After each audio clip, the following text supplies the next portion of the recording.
when the Senate makes a decision and it has this so-called hearing on Thursday, it's very crucial as to what comes to place there. Because how Ms. Ford comes across, Dr. Ford comes across, will be very important in terms of how the vote takes place the next day. And how can we expect Thursday's hearing to play out? Some have indicated what decision that they're going to make here, but other senators have said that this hearing is really going to determine for them whether they will confirm the nominee or not. Yes, senators such as Susan Collins of Maine, Lisa Murkowski of Alaska, and also Jeff Flake of Arizona. There are 3 senators there who could possibly go the other way and vote against the Kavanaugh recommendation on Friday. But it depends on how Dr. Ford comes across in the interview, in the interrogation, or whatever, by the selected woman lawyer who's supposed to investigate this, as opposed to having the actual members of the committee actually ask questions of her. That would have been, to me, more appropriate, to have the senators themselves ask questions of her and of Kavanaugh on Thursday, because they're the Senate. They're supposed to advise and consent. I think it's a camouflage to have them hire another prosecutor or a lawyer to come in there and interview Dr. Ford.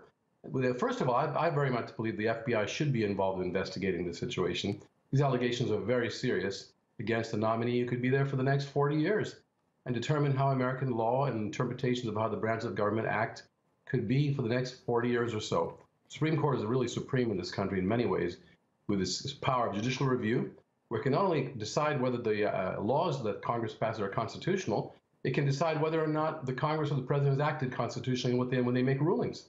And that's a lot of power in the hands of 9 people. He's one of the 9. He's the one that could make the court really conservative.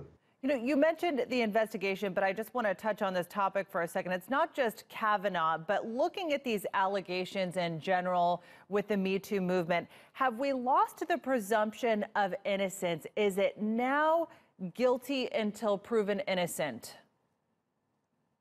I don't think so, because this presumption of innocence is still there. It's not that people are going to convict him of some crime that he hasn't been investigated carefully. It just says that there's a serious allegation here, and there's a political appointment. It's not a legal case. It's a political case as to whether or not this man is qualified to serve on the U.S. Supreme Court for the next 30, 40, 50 years.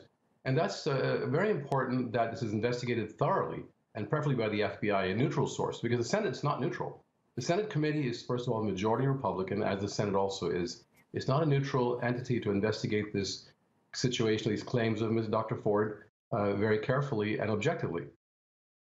Quickly before we go, Trump has stepped up his defense of Kavanaugh. He's attempted to discredit his accusers. Is that strategy having an impact here? If the vote were to happen today, would Kavanaugh be confirmed? That is very difficult to say. It's a very close vote. But I can tell you this. What Trump is doing is he's actually getting a lot of people upset in the state of Maine, where Susan Collins will be up for election in 2020. There's actually a movement that have already raised a lot of money for a possible potential opponent of hers to run against her if she votes for Kavanaugh.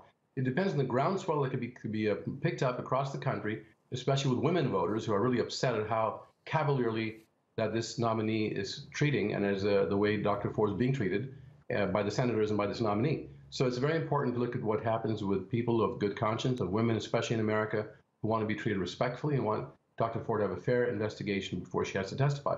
That's what's going to determine how these people vote in the Senate on Friday.